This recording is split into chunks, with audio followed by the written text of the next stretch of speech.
Hello, everyone. Thank you for bearing through my presentation.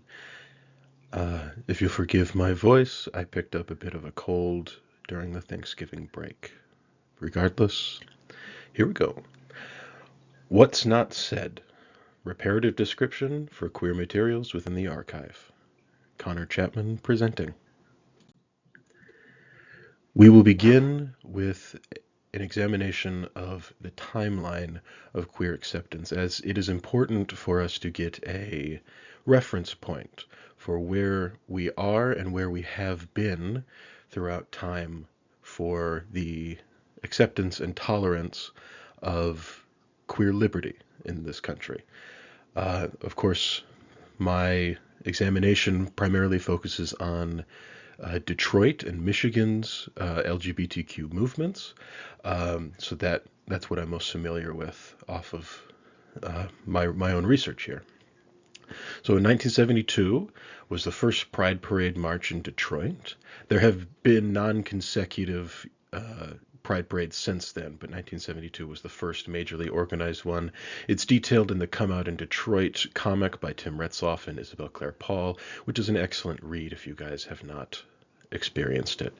Following this, we have the passing of the Elliott Larson Civil Rights Act in 1977, which uh, allowed protections for certain classes, races of people who could thereby not be discriminated against for employment, residency, or many other factors.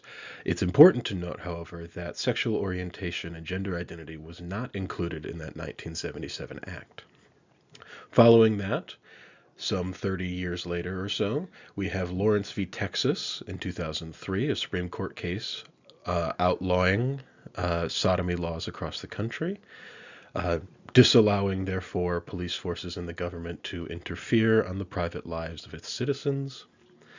And of course, in 2015, I'm sure we all remember Obergefell v. Hodges, gay marriage ratification and codification in federal law.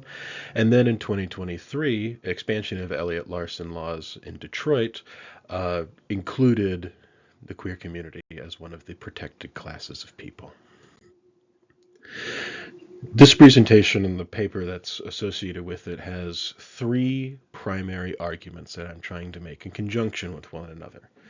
The first is that the discussion and description of queerness within the archive and even just generally is and certainly was a grievous social taboo. And to illuminate this point, we will be looking at queer history in Detroit. Forgive my cat in the background. The second point is that social taboos are often misrepresented or entirely erased from archival records and therefore archival description. To illustrate this point, we'll be looking at textual analysis from several different papers and case studies done on taboo topics in archives, generally speaking, to show that there is often a misrepresentation or an erasure of materials in their description. Third, the combination of these two is that the historical narrative and the description of queerness within the archive is inherently flawed.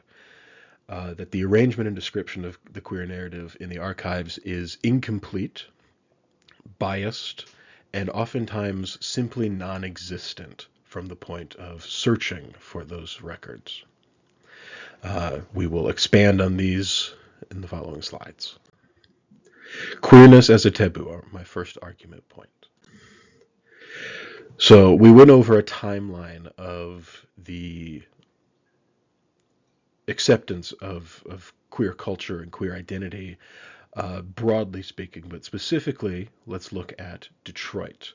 So there are two main facets of viewing the queer culture and queer identity as a taboo within Detroit. The first comes through the lens of police harassment. Here we have a quote from Cantor, and we have all of my other sources here where police were going into gay bars specifically and harassing the clientele and the owners shaking them down for money, arresting people for solicitation. Undercover sting operations was a big part of this. In the Detroit Gay Liberator, which fortunately we have access to almost every single edition, one of the articles in there talking about a mayoral race in 1973 boasts that the candidates are running on platforms of anti-gay narratives, that there are increased arrests for solicitation and cross-dressing up nearly 90%.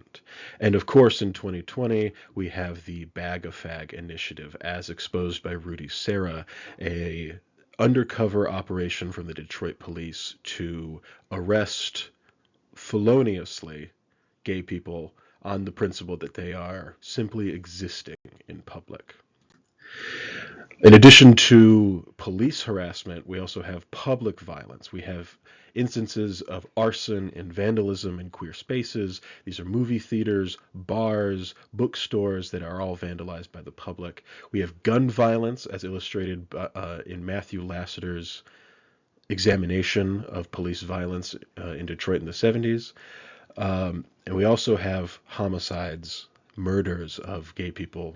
We have Michael, the partner of Jeff Montgomery, who was the founder of the Triangle Foundation in Detroit in 1984.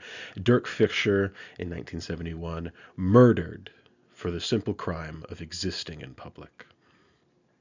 These instances of violence are to illustrate that the taboo of being gay was so prescient, so present in the culture of the time, that not only was it systemically, by means of the police, an issue, but also in popular culture because the public was taking matters into their own hands.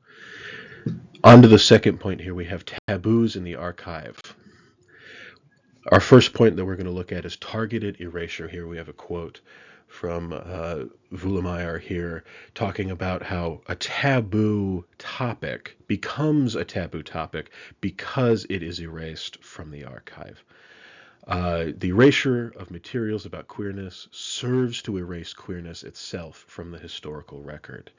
Archival attitudes on collections and policies are reflective of contemporary social norms and are influenced by other factors to then be a parallel to the culture at the time, which, as we've illustrated, during the 60s, the 70s, and the 80s, was outwardly hostile toward queerness and gay people in general.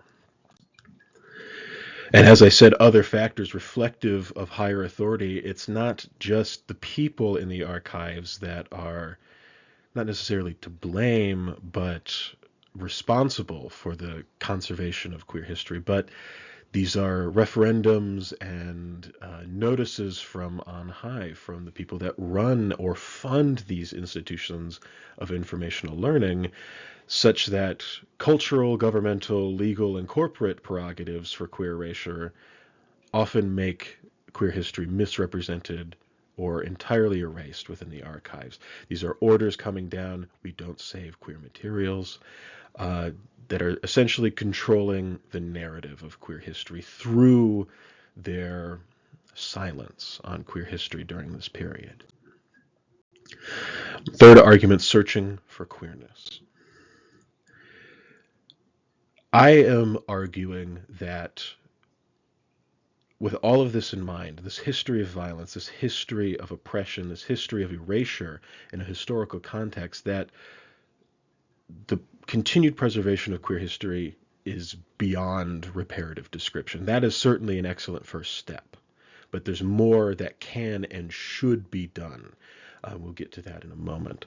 The language, of course, used to describe queerness and queer individuals within the records are damaging, outdated, reflective of social pressures, of societal stigma, that there is a level of hatred toward queer members, queer individuals that is reflected in the archives.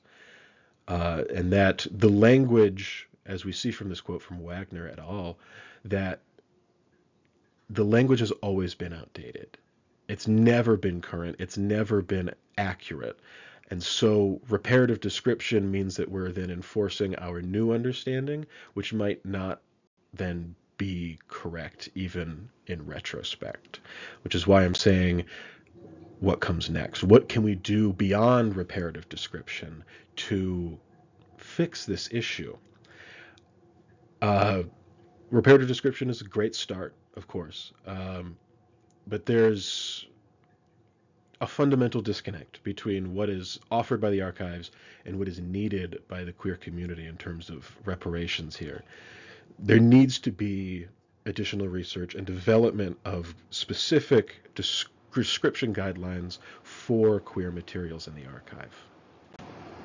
In conclusion, given that the archives and the described collections are not entirely divorced from the mandates of social prejudice, the taboo and stigma surrounding the formation of queer identities and the discussion of gayhood in previous decades has created an archival silence that extends past the notions of reparative description and necessitates the formation of new guidelines and new ethical considerations for the continued preservation of queer history.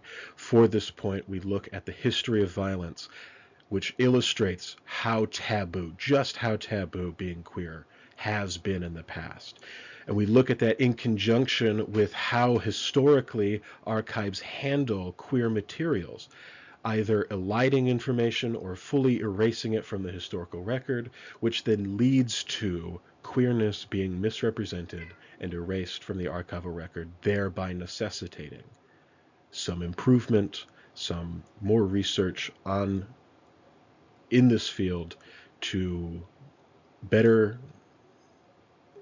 the queer community and to make them feel more at home in the archive, and that we are preserving their history as well as we preserve other histories. Thank you for your time. Hopefully this went well. Here are all of my references that I've used. I hope everyone has a great day, and I look forward to talking with you all in class. Thank you.